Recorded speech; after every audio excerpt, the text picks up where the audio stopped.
I'm Dr. Teach-Frazier. I am the director of the Masters in Communication at CAPS-GS, and I also am a professor of communication in CAS. I've been around Bethel for about 28 years. Well, I have over 48 years of teaching, taught in 6 different institutions. I have taught in high school. I taught 6 years in high school. Then I taught at, let's see, it's been 3 community colleges, one in Illinois and a couple here in Minnesota.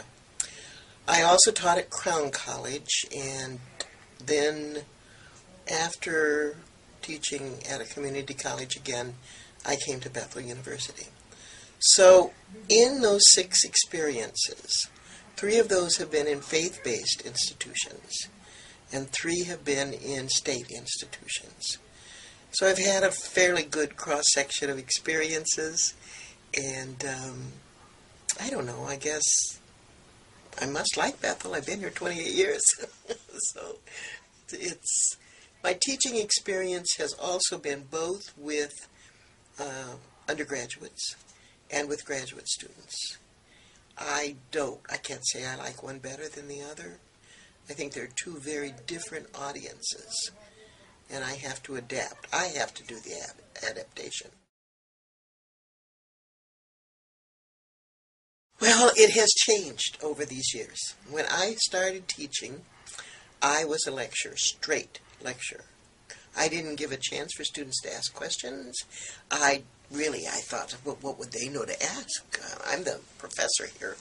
So I was a straight lecturer. As I have taught through the years, I think particularly since I've been teaching graduate school, my style has changed completely. So now I try to pace myself. In my undergraduate classes, my style is to have a certain part of the class lecture, then questions, then maybe some group work, then maybe at the end I will summarize and bring things together. Last week I did quite a bit of group work with my undergraduates. They're working in gendered groups now, which I haven't done before in gender communication. They are responsible for doing the reading, then bringing questions and responses, and then again I probably bring it all together in a summary. So I would say it's lecture, but more discussion and lecture, and a fair amount of group work. If I'm doing graduate students, they may stay in groups for most of the class time, and I would just enter in when they ask questions and when they need clarification. Well, I'm not afraid to do anything. Today in class I did imitations. And we were talking about gender. That's a class I'm teaching just before this. So I imitated a kind of speech that women use with tag questions and with going up on the ends of sentences, the kinds of speech that men use with very emphatic, straight kinds of talking, telling you to man up, to be strong in that way. So I'm not afraid of using any kind of style or method. I would say in 1 week I probably use 5 to 8 different kinds of methods in teaching. And I think that's a strength. I don't have to do one thing. And I can still have the class work in groups and go out of the class feeling like we really accomplished something. And often when I first started doing group work, I would think, oh dear, we didn't get anything done today. But gradually I've come to realize that that's as much part of my style as anything. I really like to use creative kinds of approaches, role plays, monologue, reading from literature, All of those kinds of things come into it. I think, of course, my students could tell you this more than I can. I think I'm fairly relaxed in the classroom. I wasn't when I started. But when you've done something for 48 years, you better relax or you're going to end up with an ulcer. It's a mixture of style. It is, and I find it very exciting. I'm always trying to think of something that I can do in class that I've never done before. And sometimes it works and sometimes it doesn't. I do several things. Today, for example, I went to class early. I have 28 students in the class. I'm not sure of all their names yet, but I'm learning them. So I went to class early because I realized that some of these students come early and read and study in that big room that we have. So I went to class early and I went around to everyone that was in there and talked to them, asked them what they were going to do spring break. And it was amazing. When I started class, today was a lecture class. When I started, they were just, yeah. They were so eager to respond. They were so excited. And it seemed like such a little thing that it was about, 3 minutes of my time. So I build rapport that way. I try very hard to speak to students when I see them in the hall, even if I don't know their names. Still to speak to them and recognize them. If they email me, I try to answer as quickly as possible. I do not write long emails, but I will write, got your email, try such and such, look at this site, or look on page so-and-so, or that's all I might say. But I think that's important. I try in class, well, today was an example of this. When I was giving illustration, I go to a student, call that student by name, and make that example about that student. And then the next time I have an example, I go to another student in another part of the room. So I try to be all over the room. Students, I don't have problems with students using their telephones or writing letters on or emails on their computers, because I'm all over the place and they don't know when I'm going to be right there. But I think I have good rapport. Now with my graduate students, I always come early to graduate class. I never walk in right. Well, of course, things can happen, but I usually go early and I'm willing to stay late if they need to, because graduate students with their work schedules can't always make appointments with me. Also, with graduate students, because there are fewer in the class, I learn their names the first day. And then, building rapport with them includes talking about who I am, letting them know that I too was a graduate student. I was an adult when I went back to school. I know something about what they're experiencing.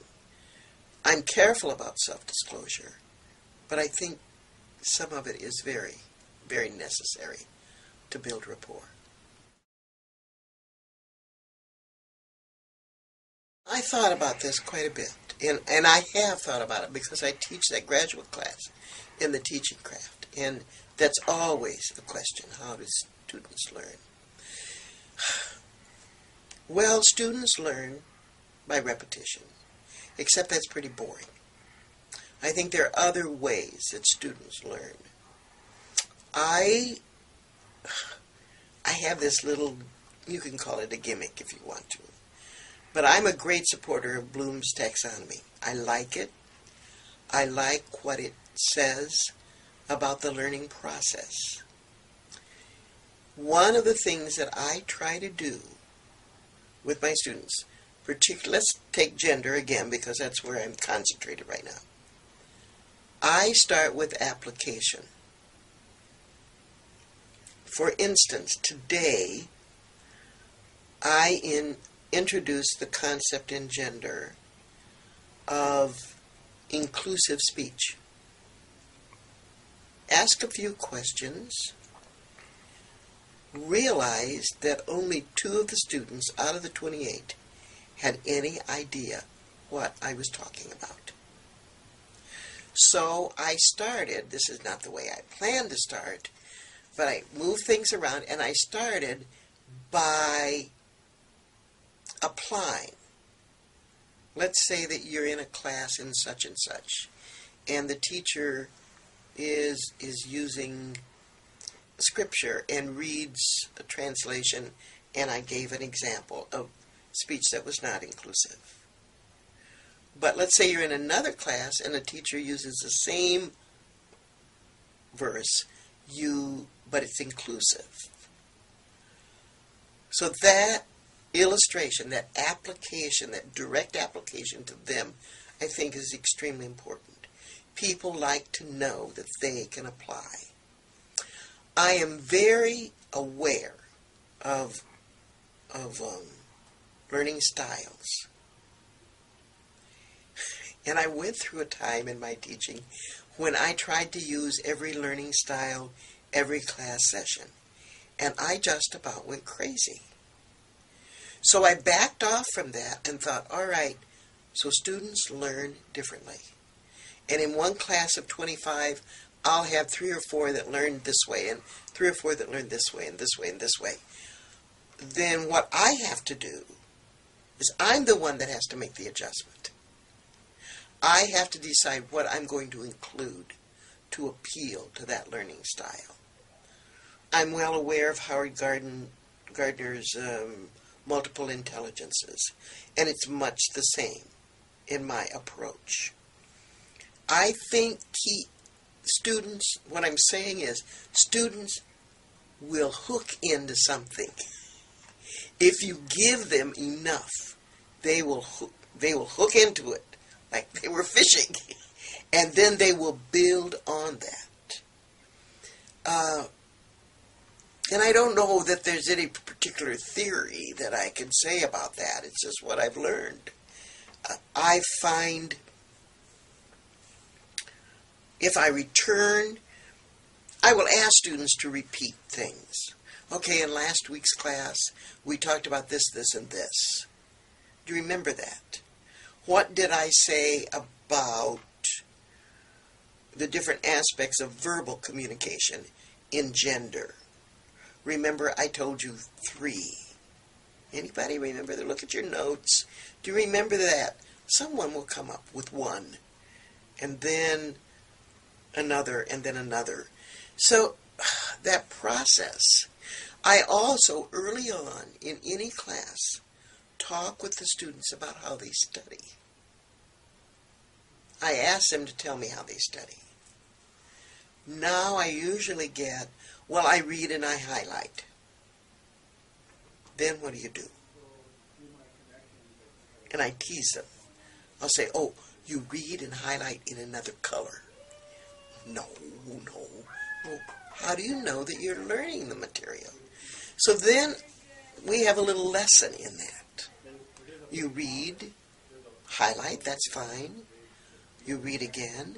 You make some notes. You study the notes. You go back and check. That whole process. Invariably, I will have students say to me, I tried that. It works. Yes, I share with them some of the research that's been done at Stanford. And there's another university where they've talked about the old way of learning using that kind of an approach. The other thing that I really stress is critical thinking. I encourage the students to make application, but I want them to dig in. I want them to look at other sources. I tell them the textbook is not enough. They need to find other sources. So this whole idea of inclusive language, the author of our text talked about, all right, find 1 or 2 other people that talk about it. Do some research on your own. because I think students will learn through that whole process. I think learning is hard work. I don't think there's any magic to it. I'm still learning. I'm doing a whole new piece to one of my graduate classes, which is in group process and conflict. And what I'm doing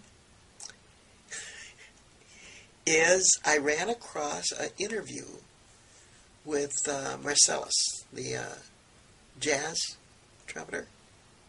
The interview talked about a jazz concert being a small group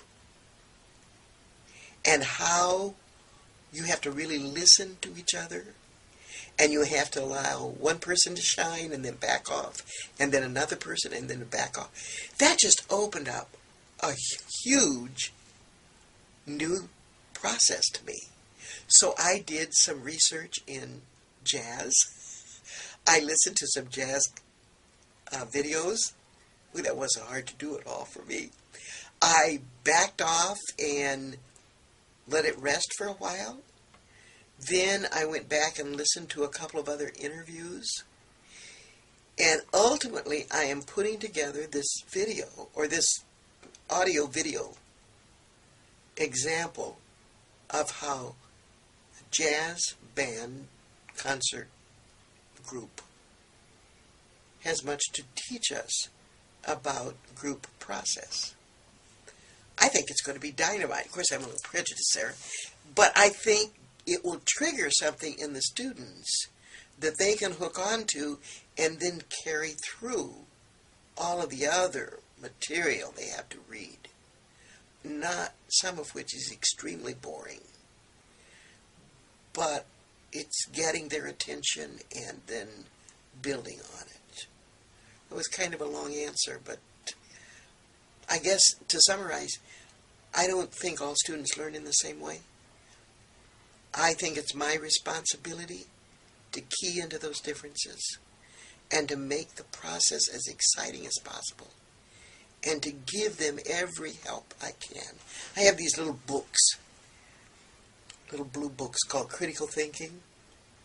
And the last time I taught a graduate class, one of the women said to me, "I have no idea what critical thinking is." So I gave her one of those.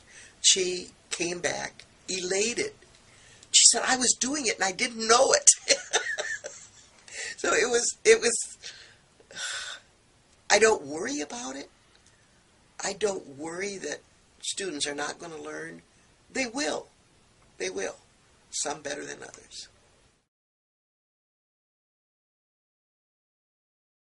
My approach to designing is like this. I get an idea, like this group class I'm working on, and I read. I read everything I can. I usually start out by looking at textbooks, which turn me off for graduate classes particularly. So I read everything I can. I've just finished reading a piece by Nelson Mandela. I've just finished reading a book by Quinn on leadership that has a lot to say about groups. I've gone back and read some of the older books on group process. I don't know, probably by the time I finish, I will have read 30 to 40 different things about groups.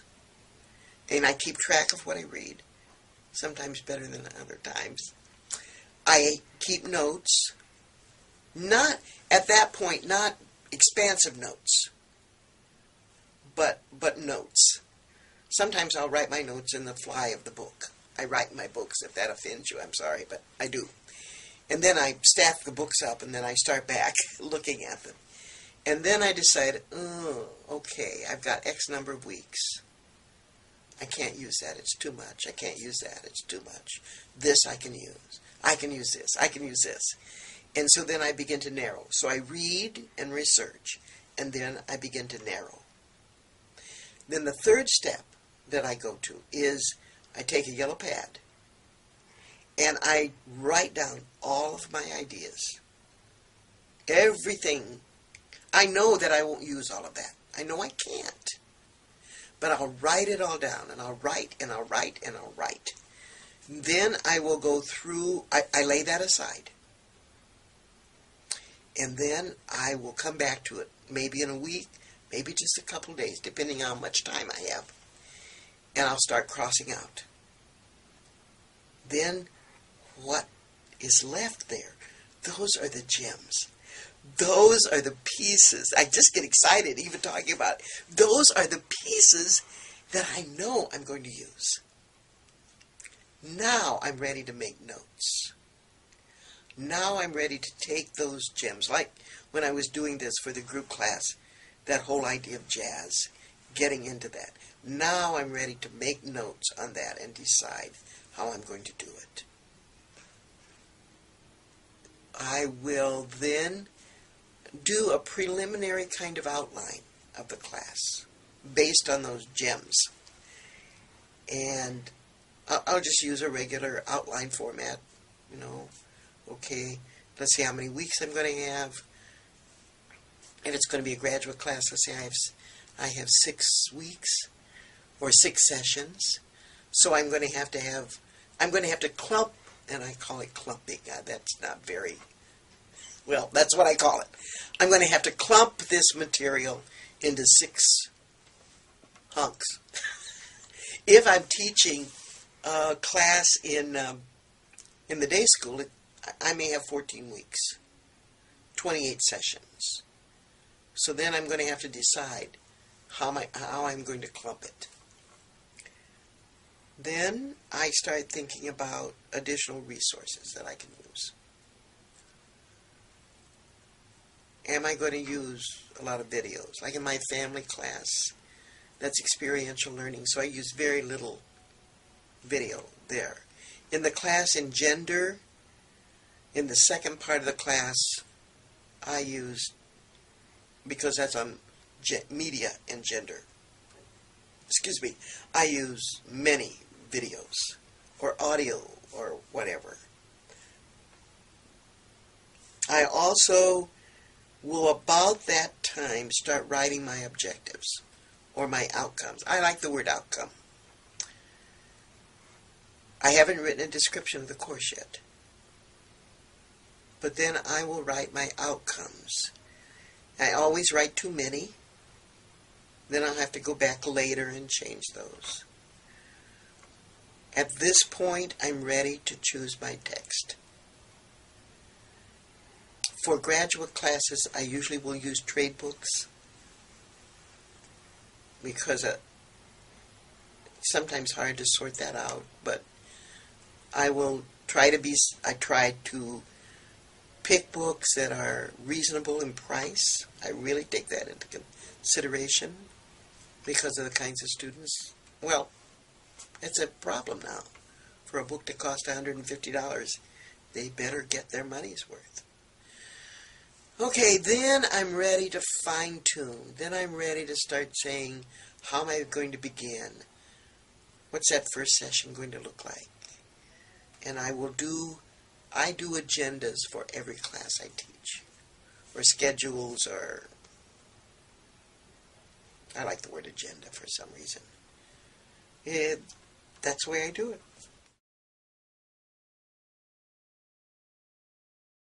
I usually put an individual class session together the day it happens. But I've been working on it since I started planning the class. So, like today it was a little bit different because last week I ran across some research that I had not read before. And it gave a fresh approach to verbal aspects of communication. And I got really excited about it. So I started doing some notes and doing some work on that. Made my notes over the weekend.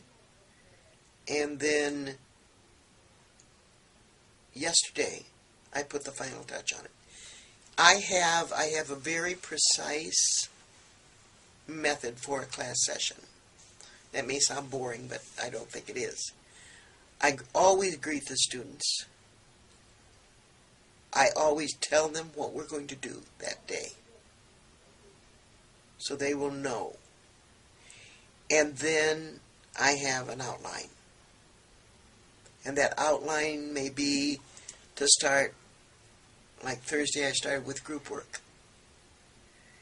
And they were to listen to a podcast, and then they would be ready to discuss it in their groups. So they did that, then we came back together and had a question time. Today was more lecture-oriented. So I had worked on a lecture, but it was extremely interactive. And I think that was because I was there early and got those students talking. And I convinced them that it wasn't a sin not to go someplace special for spring break. Sometimes it's good to stay home. But, so I do buy an outline. I never go into class, never have gone into class without a plan. Now, I usually do a plan A and a plan B. Plan A is what I want to do.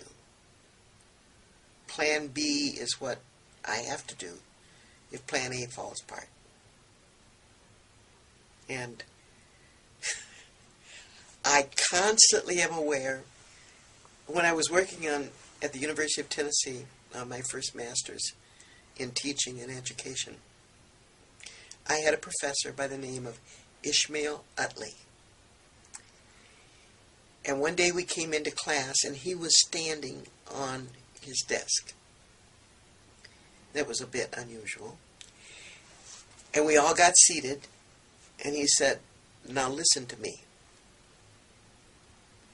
It is a sin to bore students." And then he stopped. And then he raised his voice and he said it again. And then he raised his voice further and he said it again. And he said, "You will never forget this. As long as you teach, you will never forget this." And he was right. So when I make my notes for a day, I think of Ishmael Utley standing upon that desk yelling at me. It is a sin to bore students. So I guess that's one reason I go in with a plan.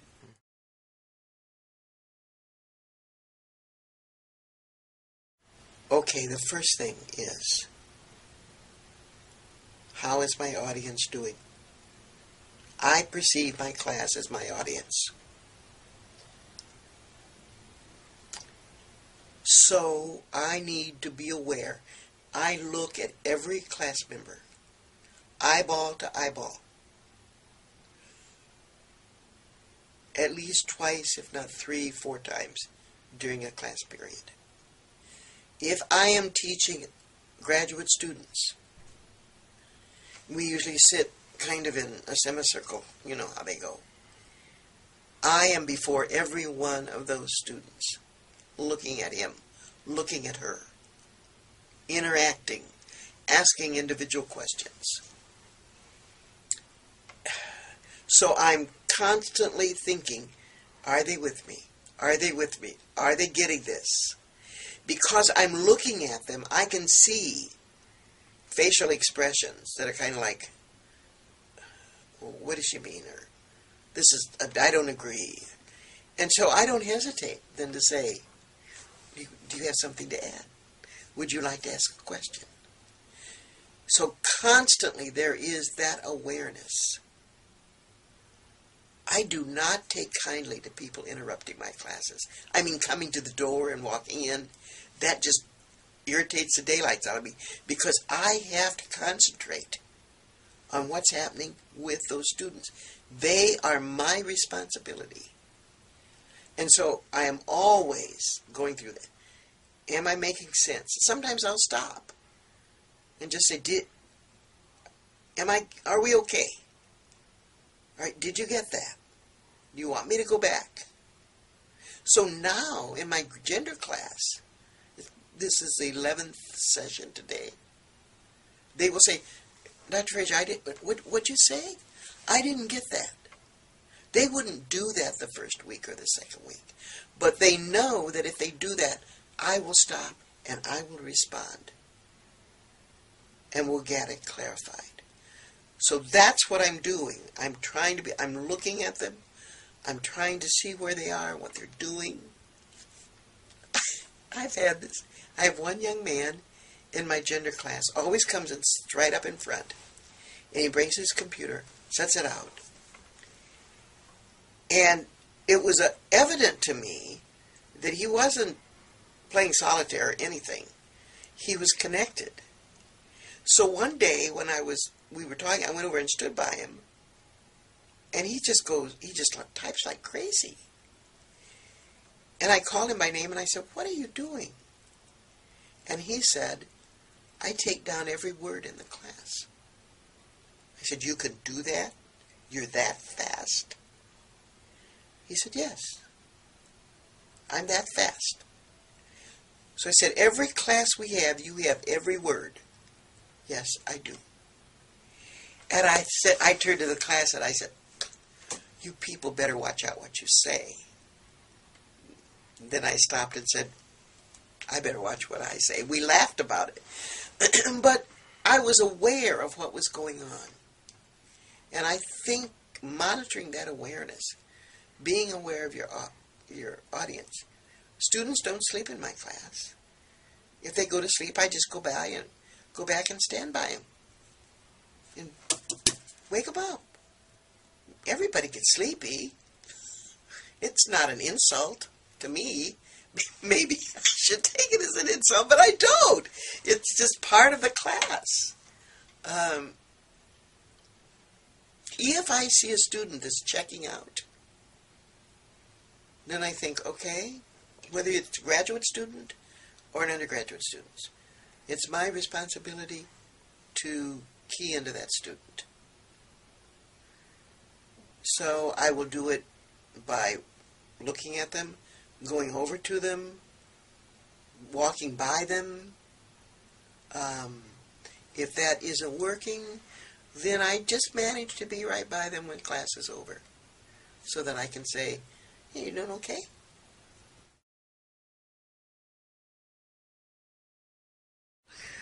When I started teaching, when I was teaching in high school, I taught senior English in high school. I had 6 classes of 30 students in a class. Well, I had to adjust my testing accordingly. So I gave objective tests. That's all I gave. That's all I could give. And get them graded and get them back to the students. One of the things I love about college teaching is that I can use a variety of evaluations. I don't have to use just one. So I just finished in gender giving a 9-page objective test. And the students thought they would die. But they didn't. They did very well. My next exam for them, this is an undergraduate, my next exam for them will be a take-home exam that will be application primarily. And then the third exam, I don't know. I just give 3. But I have exams in the undergraduate, and I use percentages. Now, I also grade their presentations. I also grade their participation. I usually use a rubric for that. I try to give them extensive written feedback. So for presentations, I use a grade sheet. And the grade sheet will have at the top of it what the assignment is. What were they supposed to do? And then I do one for each student, whether the student fulfilled those requirements. So I use a variety of grading processes. In graduate school, since we don't give tests, I have tried to be creative. I will use rubrics occasionally, but not completely. In my big assignments, like for the teaching craft, the students have to design a syllabus. Pick a textbook, write objectives, write description, design a syllabus, do a calendar, all of those kinds of things. And I use a grade sheet where on that sheet, each part of the assignment is there, and I can check off if they do that part of the assignment. And then on the right-hand side, there's a place for me to give them an evaluation, whether it's complete or whatever. I usually have two parts to any sheet that I hand back to them. One is called what I call strengths, and the other part is suggestions. I know weaknesses are supposed to be strengths and weaknesses, but adult students do not take kindly to the word weakness, so I use strengths and suggestions. I think probably in my teaching the students get plenty of feedback. The hardest thing is getting it back in a timely way. So I try with my first assignment to have it back in their hands the next class period or before. I'm rigid about that so that they will get some notion about what I expect. I'm an old-fashioned teacher. I grade on content, if it's a paper, but I also grade on spelling and mechanics and those mundane kinds of things. Variety in teaching, just like in grading, just like variety in teaching, I think is key.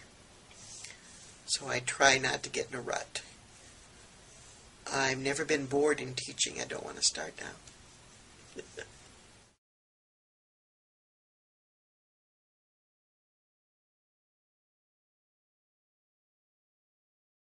The class that you're about to see is a class of 28 students who are undergraduates.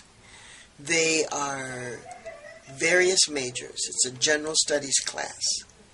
So you have some comm major, but you also have education, nursing, pre-med, business, Bible, theology, everything. It's a marvelous class in the sense that it's equal men and women, just about. When I first started teaching gender, we would have maybe 2 men and all the rest women. So I always rejoice, and I tell the students that it makes me very happy that we have men and women both. The class meets twice a week. Students are expected to be there all the time. I do take roll. I usually use Tuesday as a lecture day. And then Thursday is time to work in groups, time to ask questions, time to look at videos or listen to audios, or if students bring any information in or pictures, they're really beginning to notice magazines now and how men are presented and how women are presented. So I encourage them to bring those to class. But gender communication has been taught at Bethel since 1989. And when we first started teaching it, it was not a very popular class, but now it is. Students take it, they say, so that they will learn how to talk to a woman, or the women will learn how to talk to a man. But it's so much more than that. We look at gender in education, organizations, in the media, and we look at violence and gender. Those are just the broad categories that we use, as well as the introductory material that introduces the class. is take a couple of steps back. After hearing your presentations on Thursday last, and realizing there was quite a bit of confusion about some various aspects of gender, that I would like for us to step back, and I would like for us to spend most of our time today in class talking about feminism and what it is. Now, you may not be the least bit excited about that. In fact, you may not even care whether or not you know what feminism is. But if we're going to proceed in this class, if we're going to keep going, we're going to need to have some common understanding of what that word means.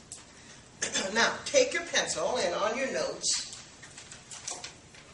I want you to jot down, you can do it one of two ways. Jot down one or two synonyms for the word feminism, and then jot down how you define it. Not how Julia Wood defines it, but how you define it. All right, call out some synonyms of feminism. What did you put down? Pro-woman. Pro-woman?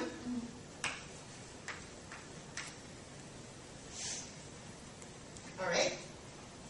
What else? Believe.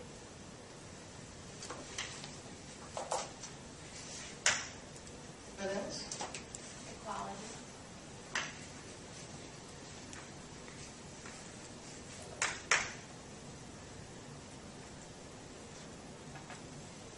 We're not talking about rights and wrongs here. We're just trying to get some feedback and some ideas. Power. Power? Women's rights.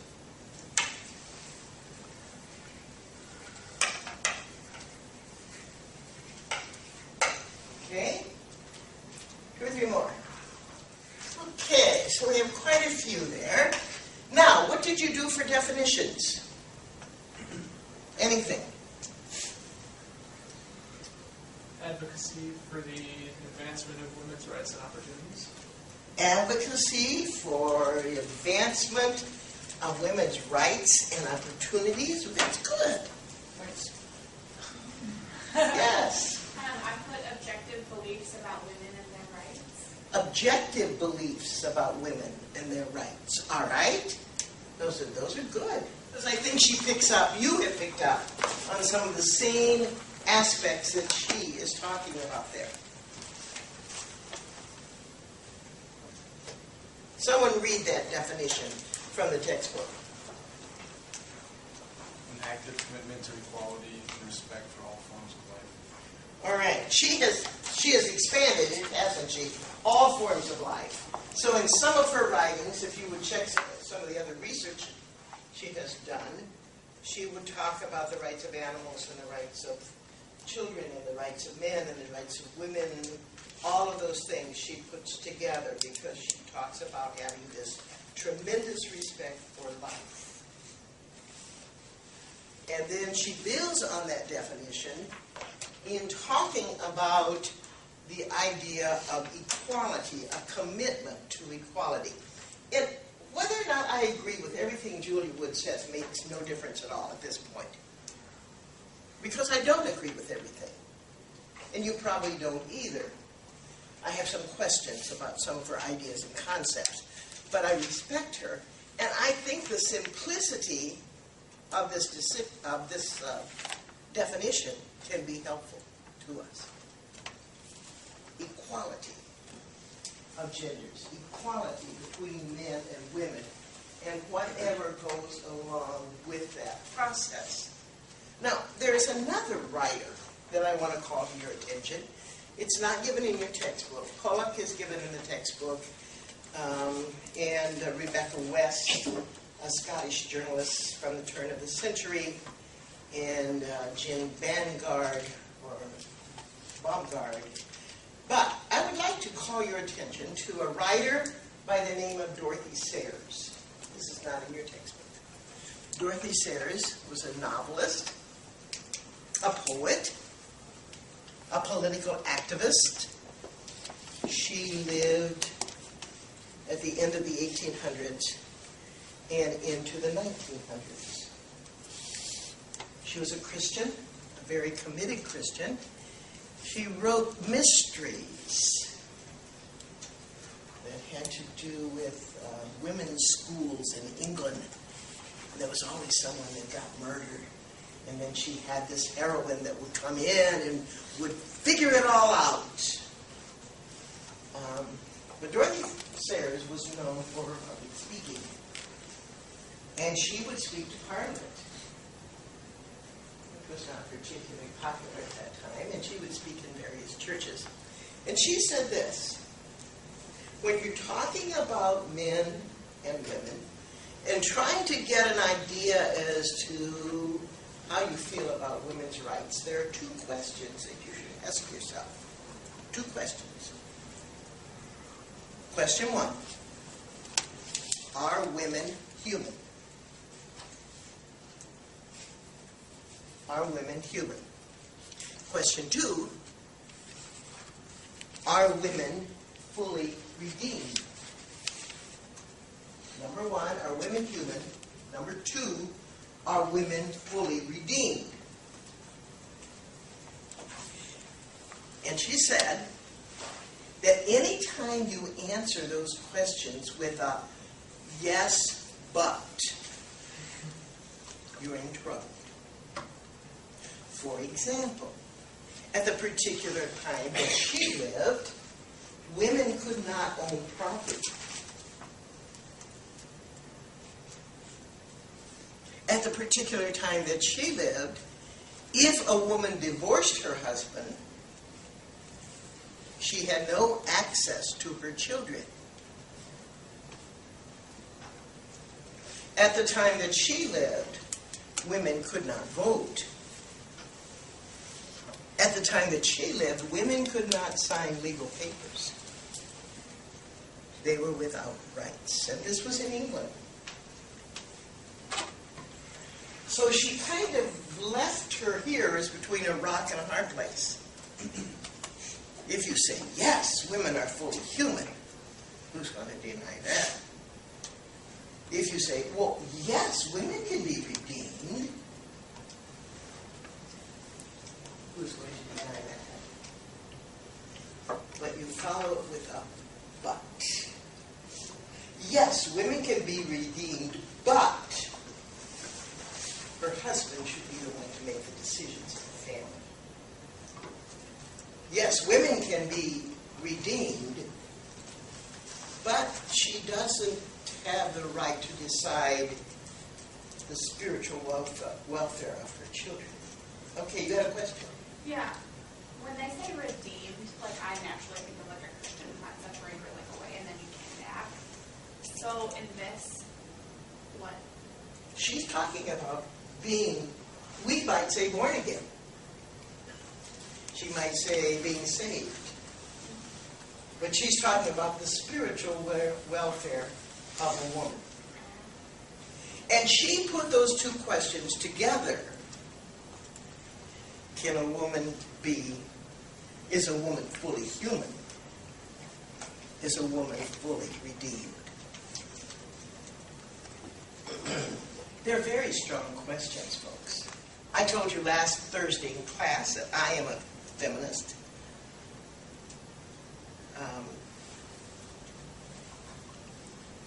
One of my colleagues said to me a while ago, why don't you call yourself a Christian feminist, Lita, instead of a feminist? And I said, well, because I don't know how people will interpret Christian. Any more than I don't know how people will interpret feminist. I am a Christian. I am a feminist. But I don't label myself in that way. Labels give me some difficulty. Like someone will say to me, oh, you're a conservative. Maybe. Do you mean you're a liberal? Could be.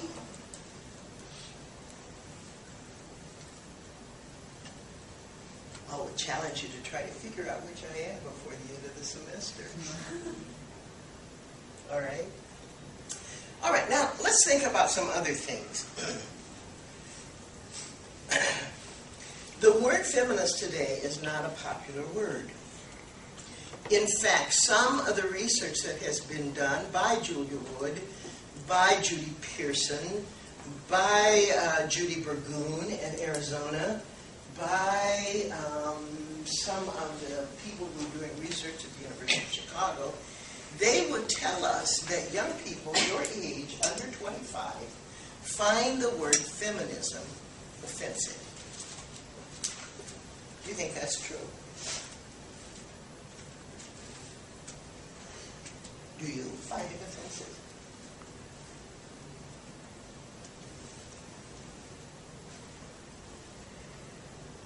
No? Yes? Pardon? But I don't really have an opinion on it. You don't have an opinion on it, okay. I don't know if people find it offensive, but I think it carries negative connotations with lots of people. All right. Why? Lack of clarity in the definition. All right. People tend to notice the extremes and polar extremes on issues. So I think that's what people mentally associate feminism with. But last night, for Valentine's Day, there was a story in the variety section of the newspaper, and I'm a sucker for stories. I love to read a good story. So this was a Valentine's story, and I read it, all 6 chapters. The chapters were only short ones. And this was a story. This young woman named Lucy did not have a boyfriend. She did not have a Valentine. And so she packs up her car and she moves to northern Minnesota because she is sure that in northern Minnesota she will find herself a lover, a Valentine. And she stops somewhere up by Ely, I don't know where exactly, and she goes in to have a cup of coffee and a burger, or a beer and a burger, I don't know, I don't remember. And she sees this sign on the bulletin board, and it says, for rent. Idyllic cabin. Call this number. So she whips out her cell phone and she calls this number, and this man answered the phone, and he had this most wonderful voice. It was deep, and it was soothing, and it made me want to throw up. But anyway, she said to him, I saw this ad, and I saw that you have a cabin for rent. And then the plot begins. And it shifts to him. His name is Caleb. And he gets all nervous, and he thinks, oh dear, it's a terrible. That cabin is not really a cabin. It's part of an old truck that I set out in the middle of nowhere and planted some trees around it, and the bathroom is not very good. This one, she sounds like a real chick. She sounds really wonderful. And he says, could I come by there and pick you up and we could go out and see it? Oh, she said, that would be just wonderful. And so he came and picked her up. And, you can figure it out from there. He didn't take her to that truck out in the middle of nowhere. He took her to his cabin. Now, that story is about as far away from feminism as I can think.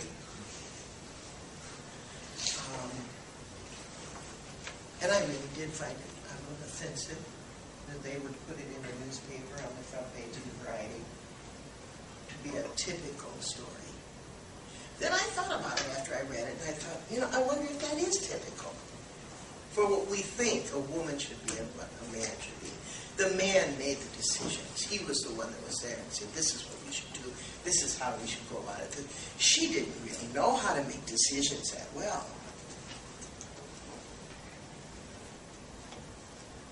But our impressions are shaped by the media.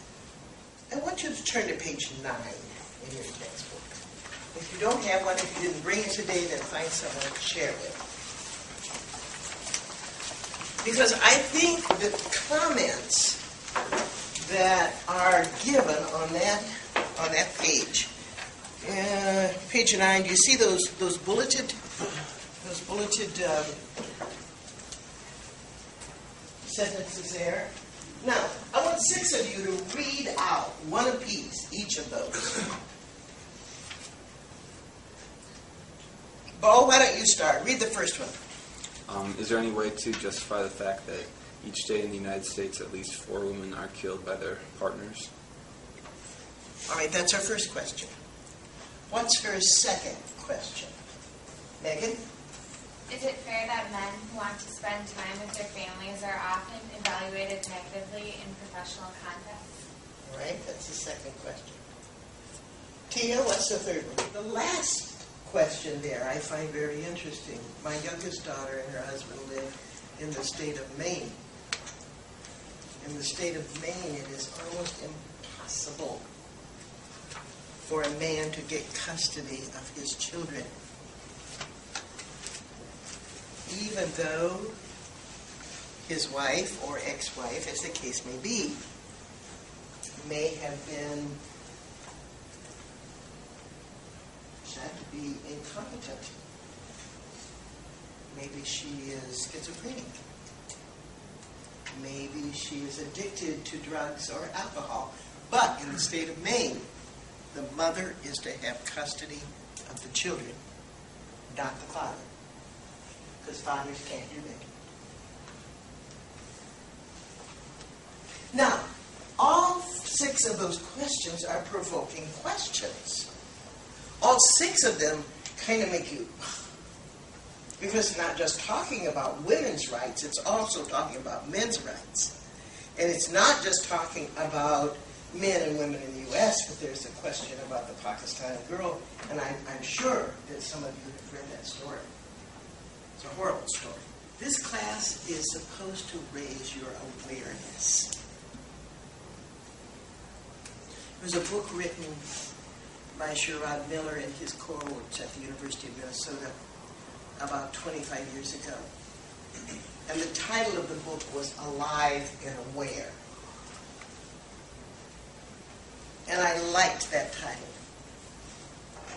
because I think that's what education should be for us. It should be a chance to become alive and to become aware of what's happening in our culture and in our society. And I would hope that the class would provide that for you, an awareness. Remember I said in the beginning, the idea is not that we agree on everything. We're not going to. I thought last Thursday when you made your presentations, it was very apparent to me that you, as groups, didn't know quite what to do with this information. Because when you talked about radical feminism, when you talked about lesbian feminism, when you even talked about separatism, the male groups were not as maybe threatening. But to talk about it sometimes makes us uncomfortable because we're afraid that means we give agreement to everything in that particular, with that particular group of people. And that is certainly not what we're saying. But we'd like to be aware, alive and aware. I want to read you something else, because I think this puts this in perspective for us. Again, this is in a book called Communication and Gender by Stewart and Cooper and Fridley. It's called Genders in Transition.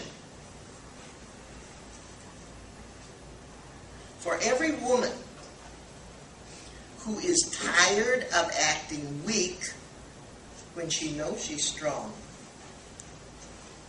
there is a man who is tired of appearing strong when he feels weak and vulnerable.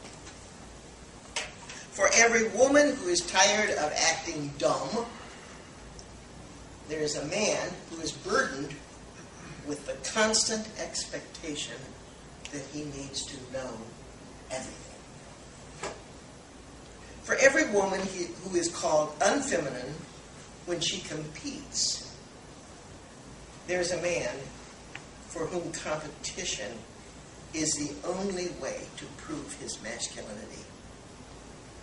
For every woman who feels tied down by her children, there is a man who is denied the full pleasure of shared parenthood. For every woman who is denied meaningful employment or equal pay, there is a man who must bear full financial responsibility for another human being, and maybe more than one.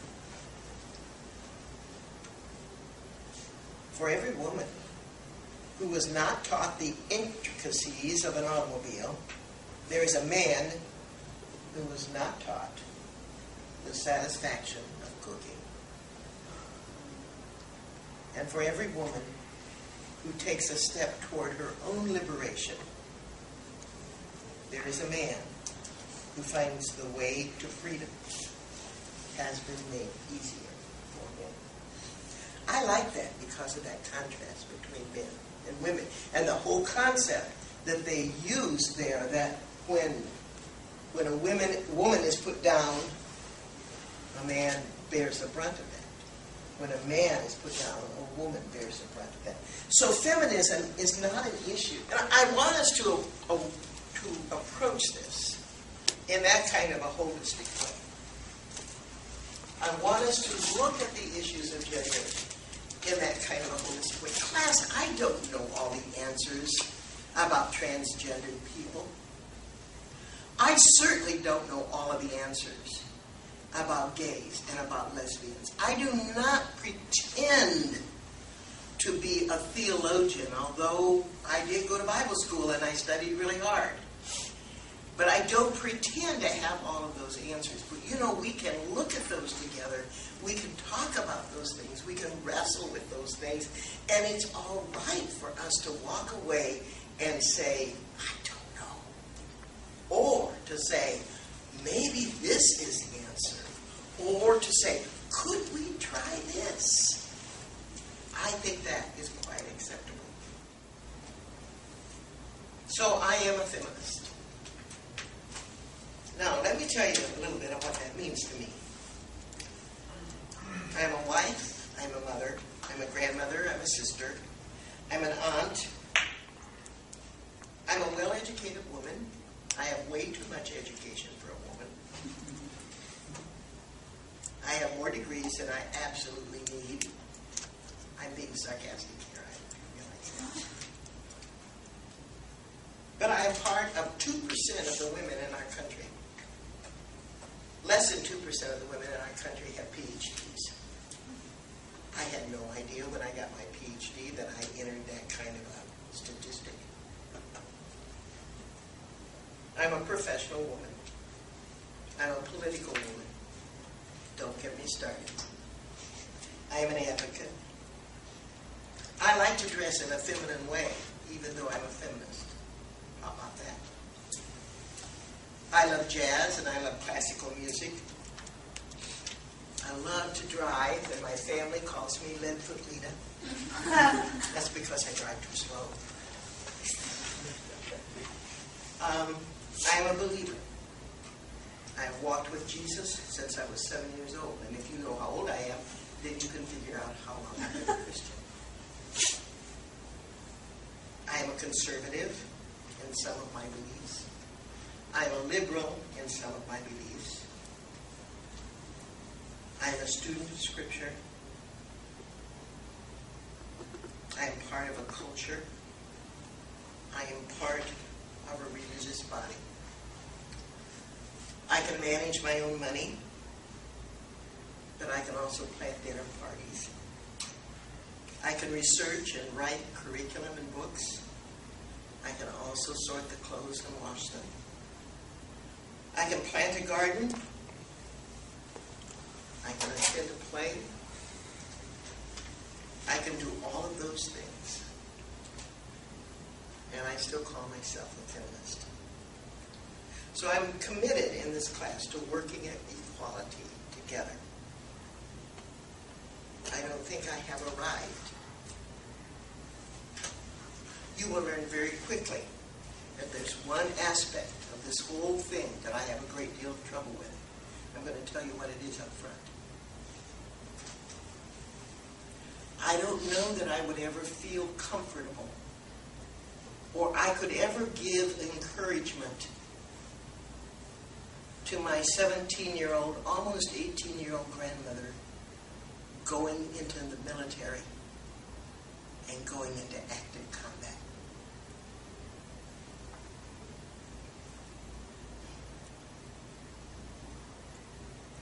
Now, if I am a true feminist, I should be able to say, if she wants to do that, God bless her. I'll pray for her. But in my gut of guts, I think part of me would die if I knew that Elizabeth was in Afghanistan. So that means I am not consistent.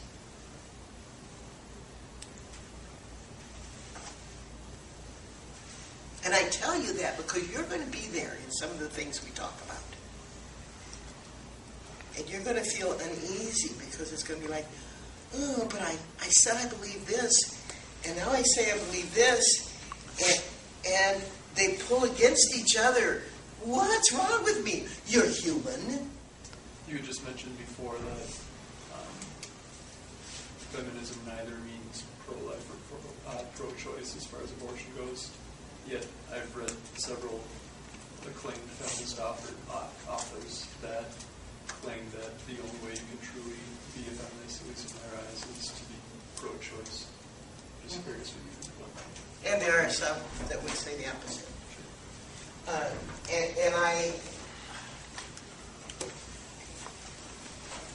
I'm not going to give you my opinion. I'm just going to say that there are people on both sides of that argument. I had a student who brought me a tape. This was a graduate student. And it was a tape of 8 women that met in Washington, D.C. over a year, every 2 weeks. 4 of them were pro-choice, pro-abortion, and 4 of them were anti-abortion. And they decided they would meet every week and talk about their varying viewpoints. And Shelby brought me the tape and said, I want you to listen to this. This was their last meeting. And what I heard women saying to each other, I didn't change my mind, but I learned so much from you about your stance being either pro-choice or anti-abortion. And I want you to know I appreciated that opportunity. It was a very moving hour of listening to those women. All right, let's talk about Thursday just for a couple of minutes.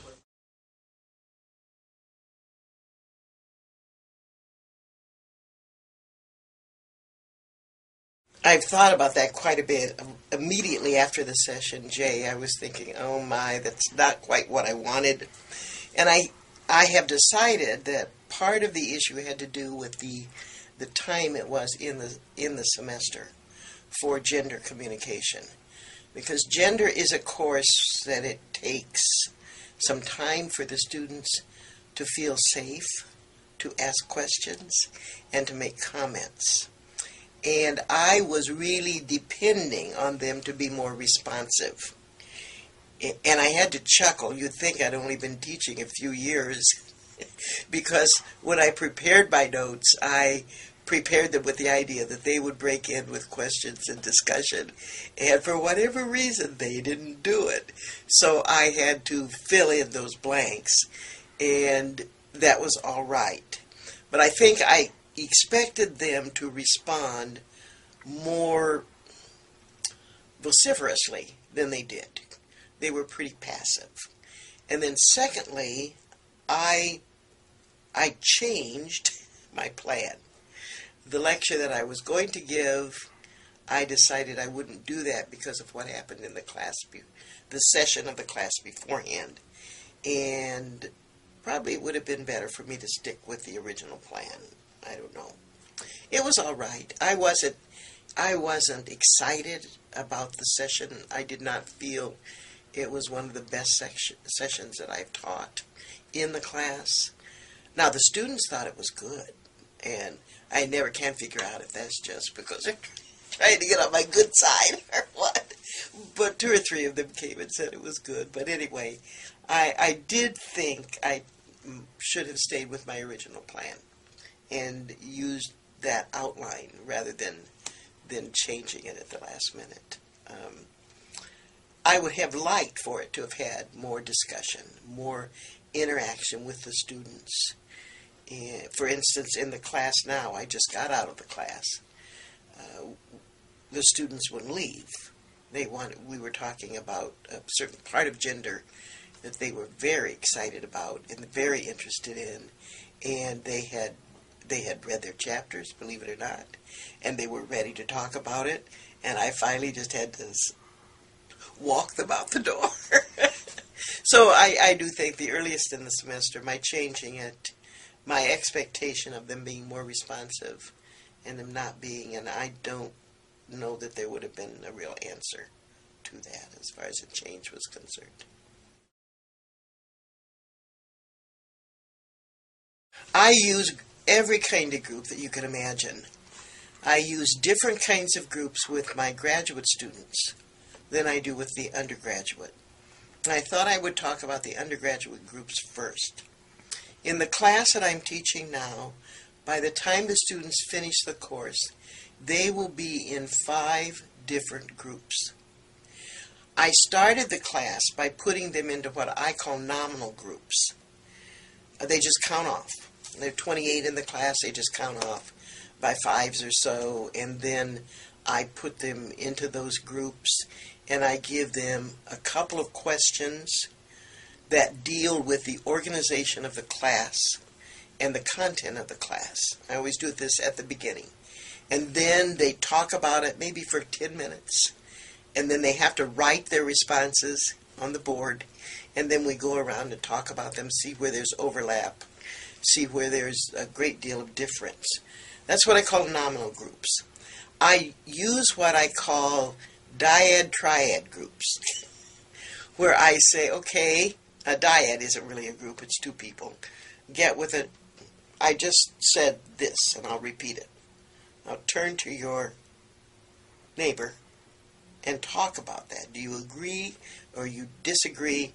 Now the 2 of you turn to another 2 and talk about whether they agree or disagree. And I will give them, I don't give them very long, say maybe 10 minutes. Then I will say, okay, now let's come back together.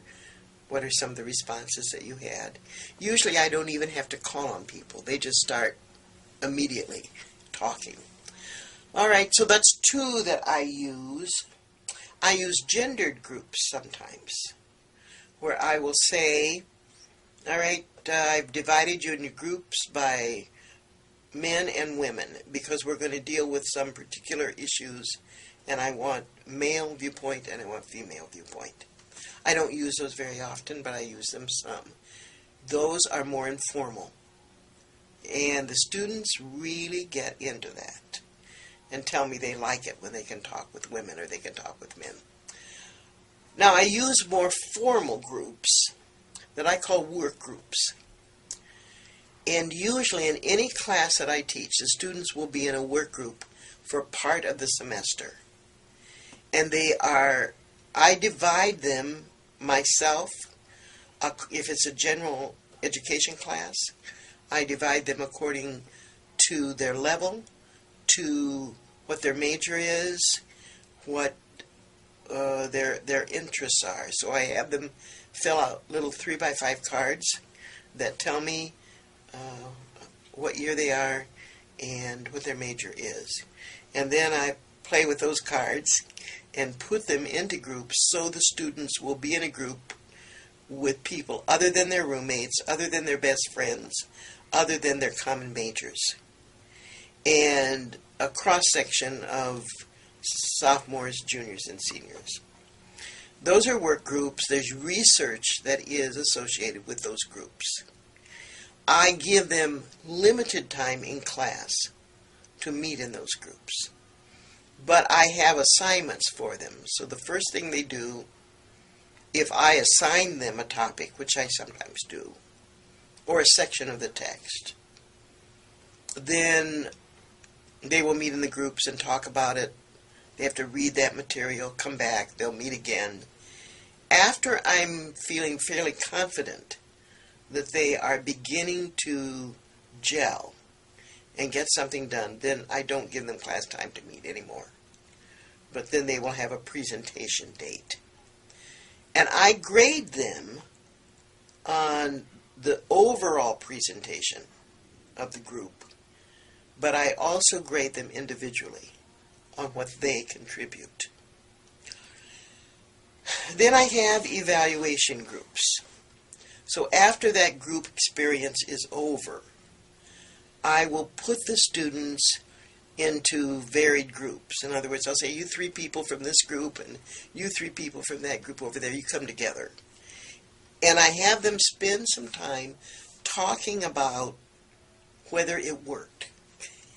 And did the group experience work? And if it did, why? If it didn't, why not? I encourage them to be candid. In other words, to say, I didn't do anything. Or to say, this person didn't do anything. But to talk about actually what happened in the group. By the time they do the evaluation groups, they're usually pretty relaxed and pretty ready to talk about it. I would never do that in the beginning part of the class or even at midterm. It is at the end of the class that I do that. I think groups are extremely important. Students say they hate them. They don't want to work in group. And I laugh and say, well, that's part of life. We're going to do that.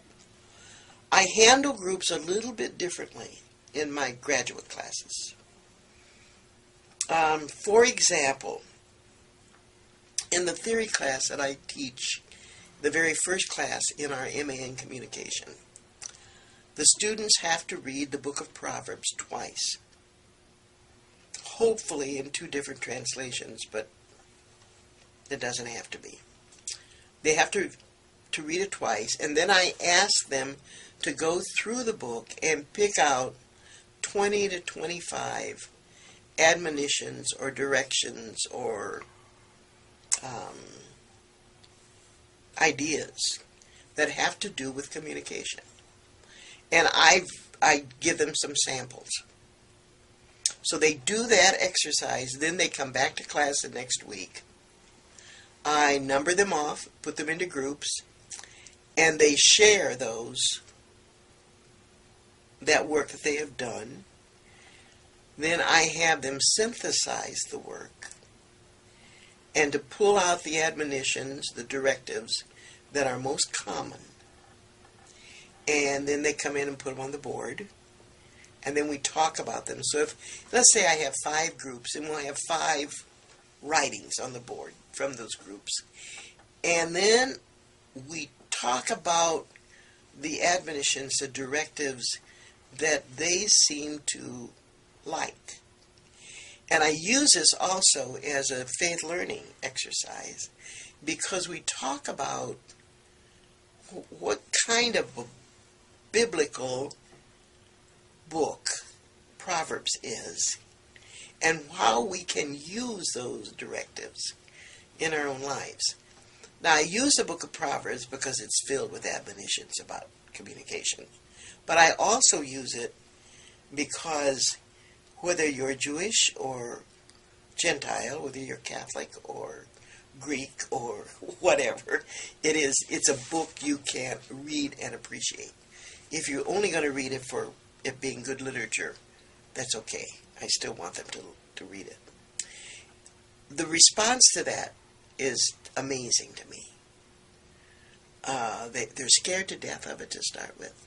But then in the groups, some amazing things begin to happen. and I'm always in all the groups. I'm in and out. I never leave the classroom when the students meet in groups, whether they're undergraduates or whether they're grads. I'm there, I'm listening in, I'm saying, hey, you're off task, get back on, or whatever it takes, but I'm always right there. I use another form of group process with my graduate students, and that is to put them in, if the class is not huge, if it's less than 15, I will say, okay, we're a group here. We've been a group throughout this class. I'm going to introduce a question. I am not going to answer the question. Neither am I going to enter into the group process. I want you to discuss this question. And I'm grading you. I'm grading you on basic things like how often you speak or don't speak, but also how you listen and how you link on. And I give an illustration here. I will say, for instance, let's say one of you makes a comment about some of the reading that you have done in Parker Palmer, which is a textbook that I use in one of my classes. And then the next person ignores that and starts talking about critical theory. And then the next person brings up something completely different. That tells me that you're not listening to each other. You're just trying to get your time in. So I mark it down. So I call that linkage, and I talk about linkage. How do you link with what someone said before you? How are you listening? How are you generating other ideas? I have had classes, groups, go on for an hour without my ever saying one word. They know I'm not going to pull them out of the fire. That they have to take the initiative. Let me back up a minute. I would have to say I don't use that method in a group that hasn't been together for a while, so that they know each other, they can call each other by names. Now, another form of group that I use is a kind of group that's used by Bruffy in his book on collaboration. It's a marvelous book on collaborating in groups. In those are task groups. They're with graduate students, and they have to do with naming issues that they want to discuss, going off and doing research, coming back and sharing in those areas, questioning each other. It's quite an elaborate process. The other kind of group I use is what Parker Palmer would call circles of commitment, where if there is a problem with the group, for instance, a cohort group, calling them together to deal with that issue, having the facilitator write a paper that identifies what seems to be the issue, having everyone read that paper silently, and then begin the process of discussion. Now, those are some of the ways I use groups. I usually will use a group in almost every class that I teach. I think they're extremely effective, especially for the adult learner. And the best practices idea of allowing the students to have a part, I think, is extremely important. In my PhD work, it has a huge part of it that is in using groups effectively. And so I am very committed to it, Jay.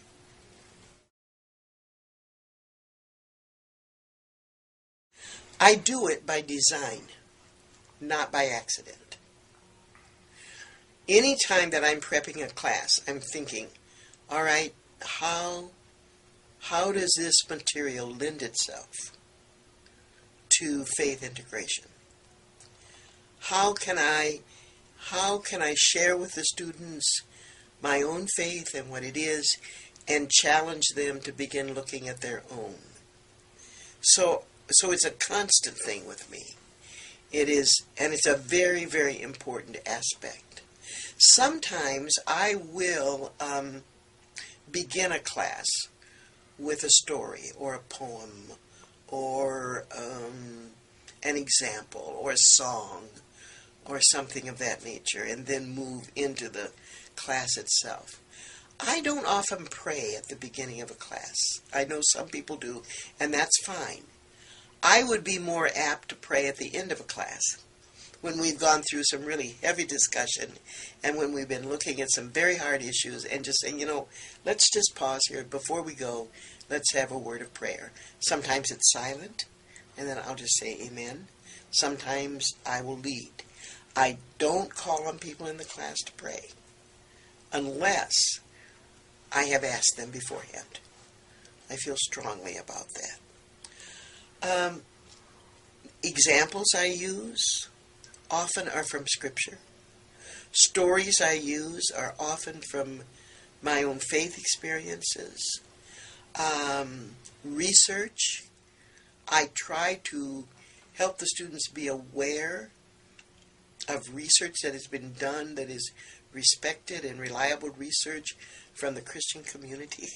So all of those aspects, I think, are an integration of faith. It's who I am.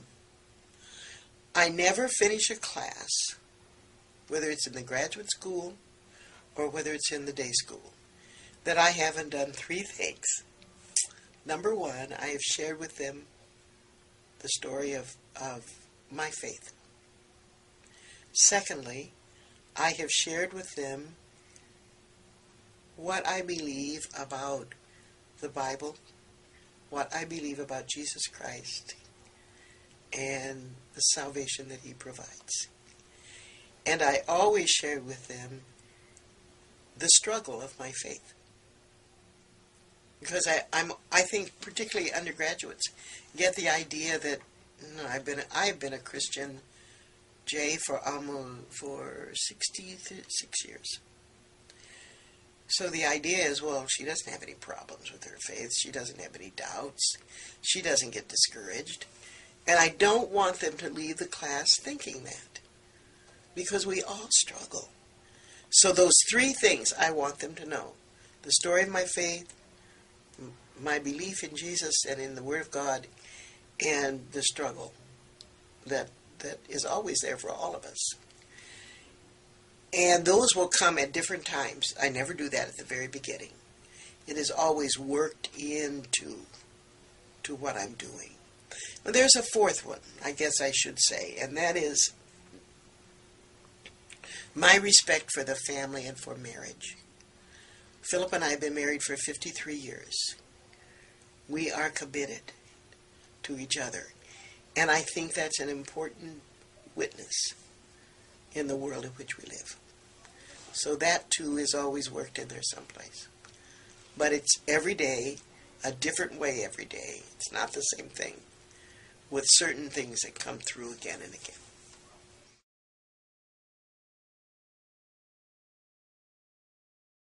That's the struggle. It's a constant struggle. And I can remember, I've been at Bethel 28 years, and I can remember the time when I thought I had to do all of it 100%. Plus take care of the family. Philip was sick early on for quite a while. Plus take care of my husband. Finish my doctor. All those things. All that stuff that was part of who I was. I came up with a little formula. It's not really a formula. But I was going kind of crazy. I was not doing a good job of anything. And I think we know that first, individually. I think the Holy Spirit nudges us. And if we respond to that nudging, we know that. We know what we need to change. So I decided that I was going to make some choices.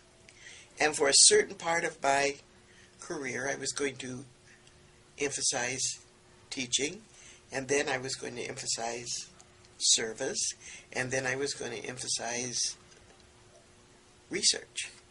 That I couldn't do all three all the time. And that's what I've tried to do. I must say that of the three, teaching is my love. I would rather teach than eat most of the time. But the other two are extremely important. So I'm concentrating because of decisions that I've just recently made. I'm going to choose to concentrate on the teaching again. I am doing some definite research related to teaching. In fact, the small group part of that, related to my teaching, is also an area that I'm doing research. And service, my goodness, I just do that all the time. Look for those opportunities to help people in need. Look for those opportunities to give, to be aware of the needs of people. And that, of course, that varies. There are times when I simply have to back off and say, Lord, for a while here, I've got to rest. I can't do it. And I don't think there's anything wrong with that. I think as Christians, we often are convinced we have to live at the same pace as everyone in our culture. And that's absolutely bizarre. I don't think that's pleasing to God. One of the stories that I love to use is a story in the first chapter of Mark, where Jesus goes to Peter's house, and Peter's mother-in-law is sick, and Jesus heals her, and she feeds them, and then the disciples go out and invite all of the people in the community to come in so Jesus can preach and heal.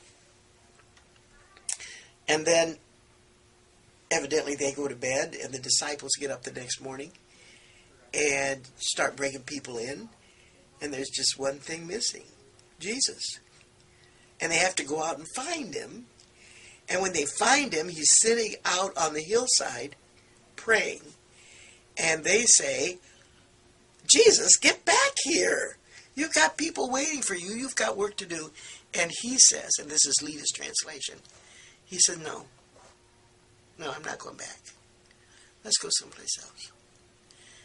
I read that scripture and I just think, there are times when, as believers, we have to say with Jesus, no, I'm not going back. I'm not going back. I need to rest. I need to go on. But it's a struggle.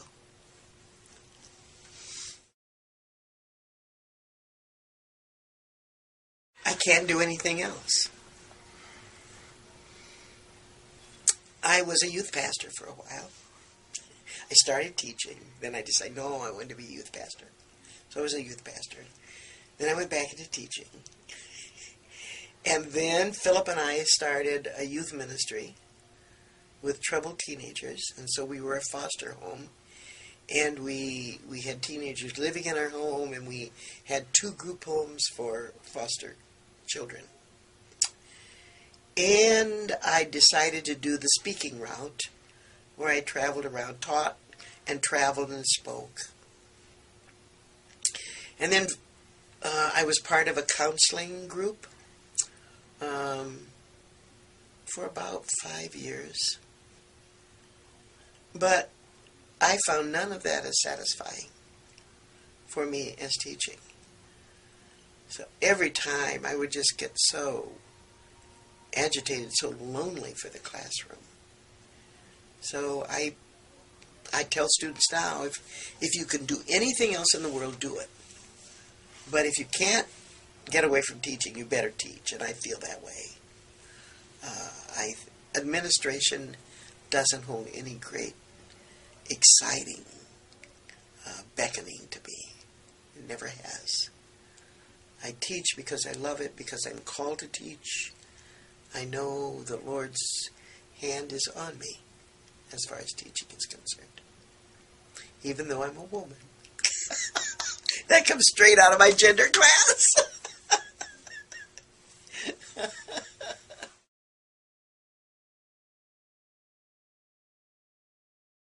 this was fun to work on. This was really fun. So I've come up with three phrases. First year, start tough. Second year, back off. Or in the fifth year, back off. The 15th year, take stock. Let me explain those. When I was hired to teach at the Bible College in Chattanooga, Tennessee, I was scared to death. The first class I taught was a class of 30 men, all of whom were older than I was, and they were called the Preacher Boys. And I was to teach them how to write. I taught research and writing. And I was prepared. I had a syllabus and I had everything ready. But I was so frightened, and I called my dad. We were in Tennessee. My dad was in Illinois.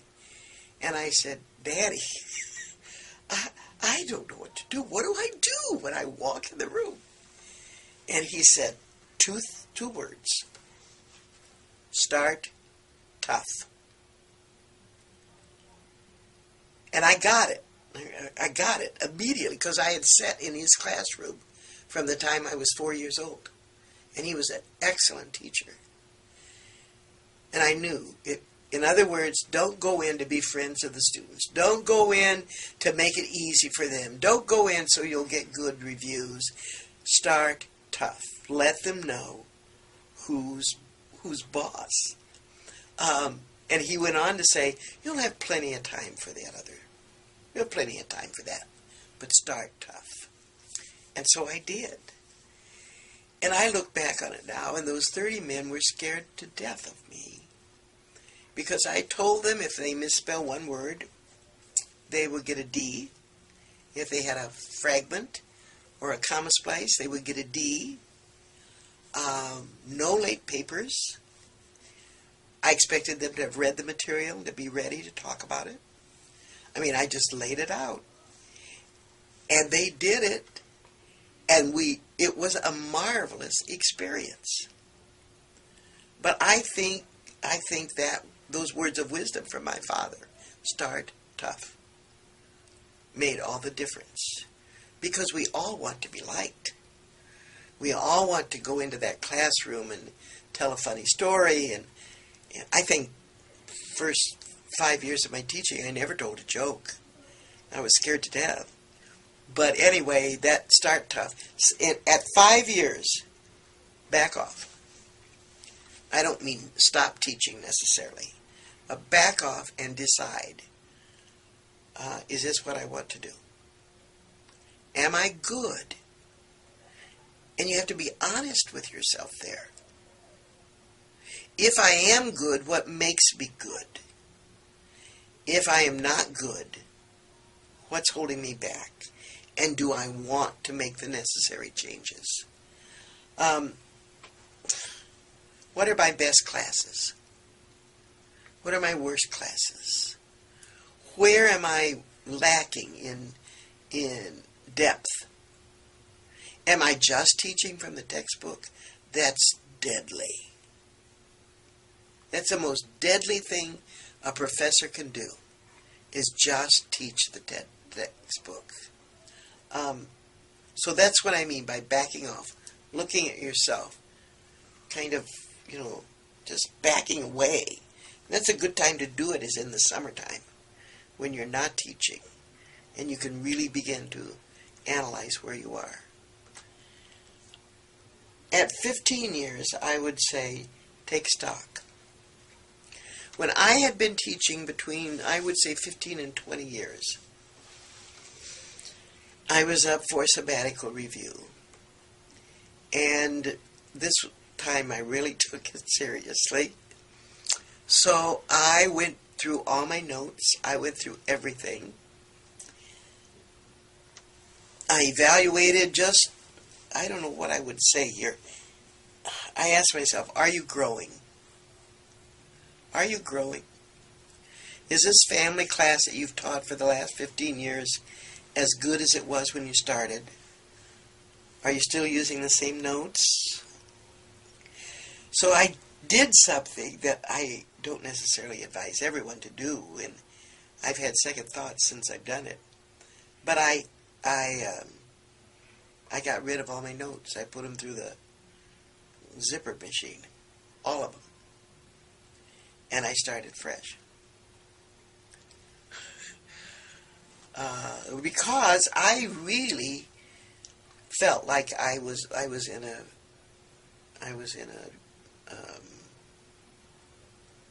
ditch. I was in a grave. I was just not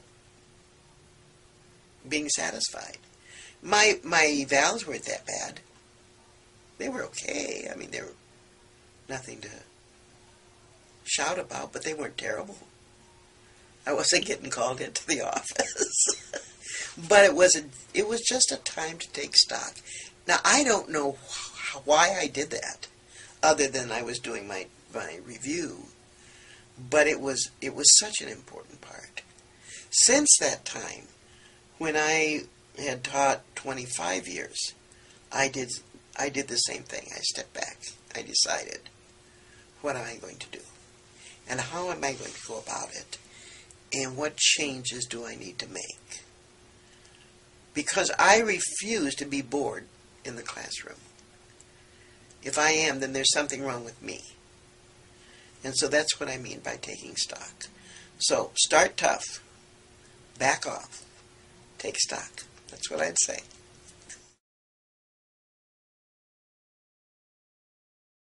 I always take time to do what I love. And one of the things that I really love is I love to read.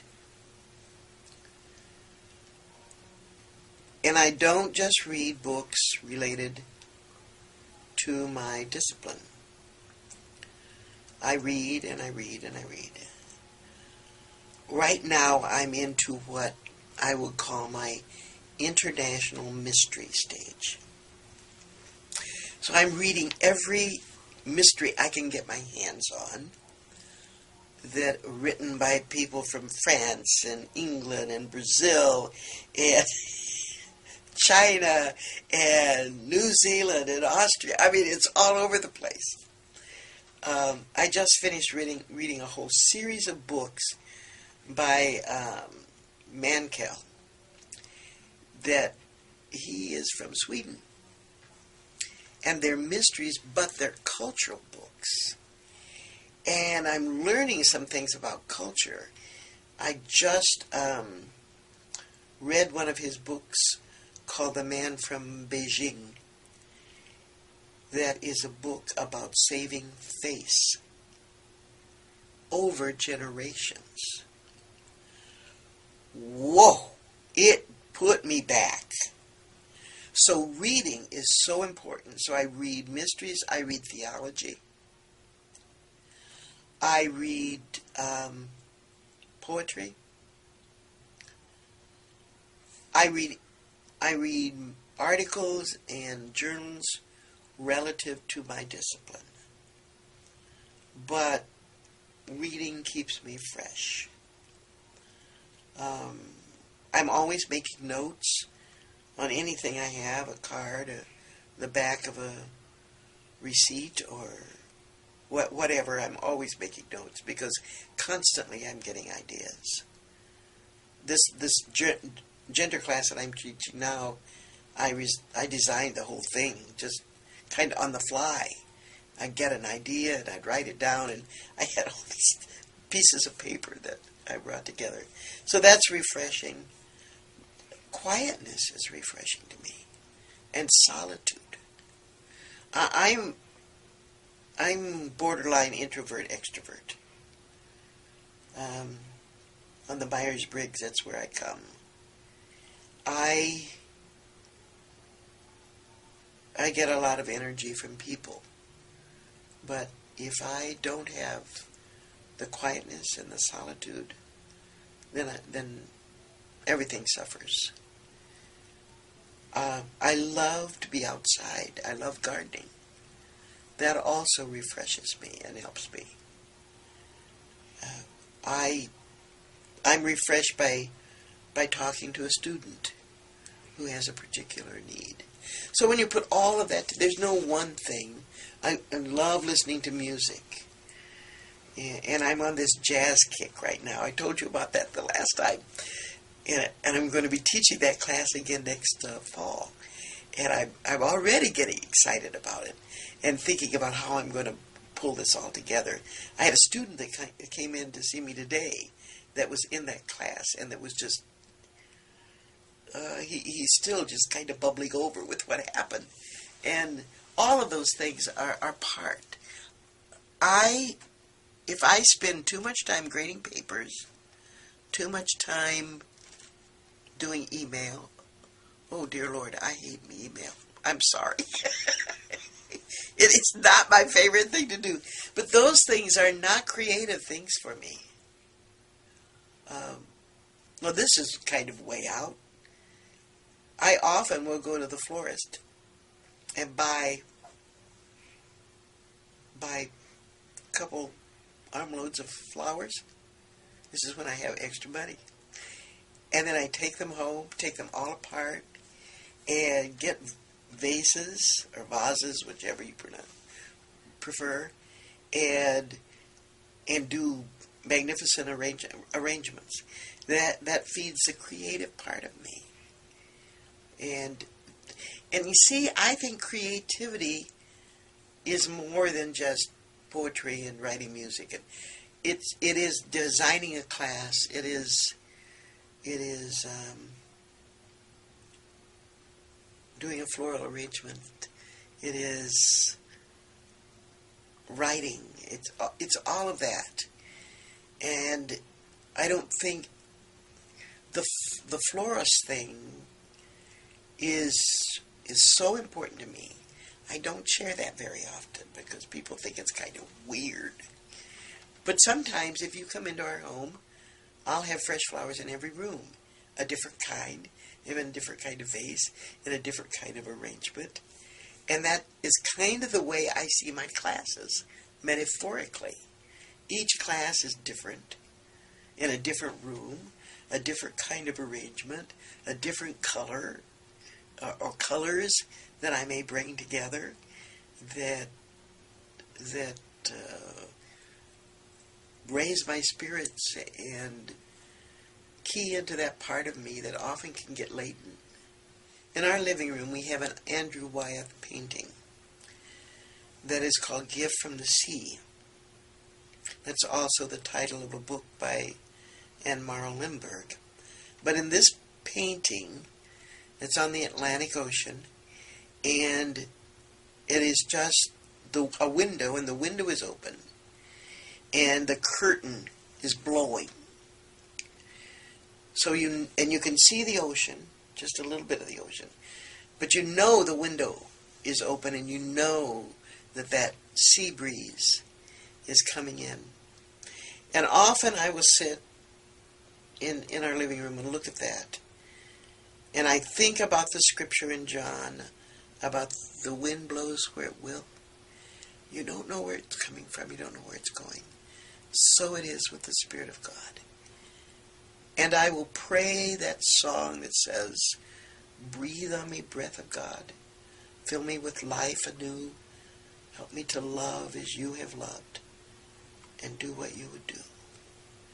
All of that is part of the refreshment that I need and that I seek. I guess what I've just said to you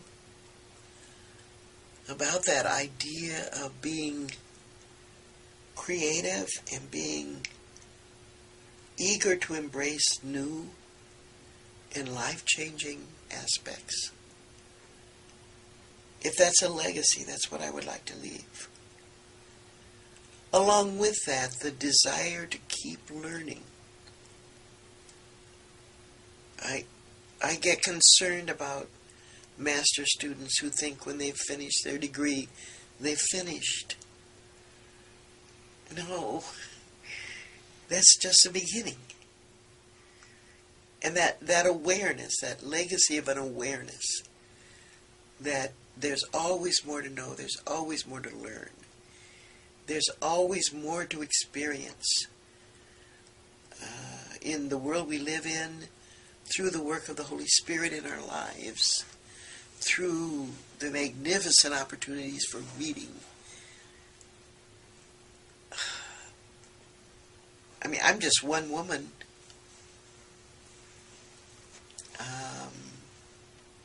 And at 74, I don't think of myself as being a life changer. But I think the message that the Spirit can bring through me is what is important. And I would prefer to be remembered in that way, as a creative, exciting giver and challenger in future. Because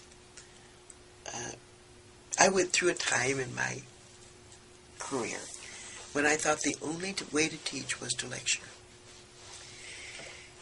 And when I was in college, I took extensive training in how to speak.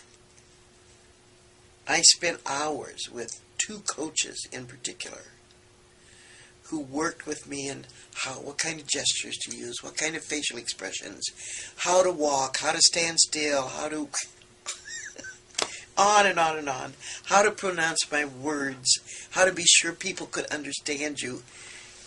So it was sort of a foregone conclusion that at some point I would come to the place where I thought I was it. And I could do it better than anyone else. And I remember that. I remember that vividly.